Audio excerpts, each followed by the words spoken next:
सामाजिक, राजकीय, व्यावसायिक जाणीवेतून फक्त बातमी किंवा खबर यांच्याही पलीकडे जाऊन जनमानसांना खंबीर उभे राहण्याचे सामर्थ्य देणारे आपल्या हक्काचे व्यासपीठ महाराष्ट्र 24 न्यूज, प्रतिबिंब समाजाचे।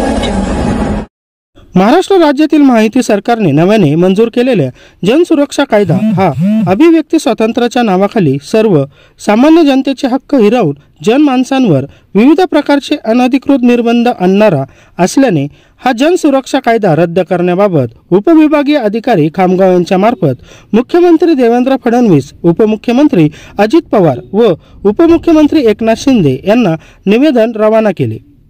त्यांनी आपल्या निवेदनात म्हटले आहे की आम्ही खालील सही करणार विनंतीपूर्वक निवेदन सादर करीत आहोत की महाराष्ट्र राज्य सरकारने नव्याने लागू केलेला जनसुरक्षा कायदा हा जनसुरक्षेच्या नावाखाली सर्वसामान्य जनतेच्या अभिव्यक्ती स्वातंत्र्यावर अनधिकृत निर्बंध घालणारा हा कायदा अत्यंत चुकीचा आहे।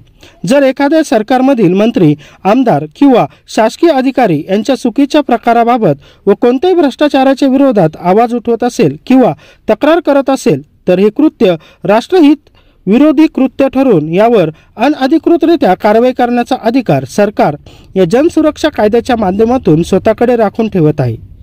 एक प्रकारे सरकार या कायद्यामुळे जनसामान्याची व लोकशाहीच्या माध्यमाची मुस्कटदाबी करीत आहे।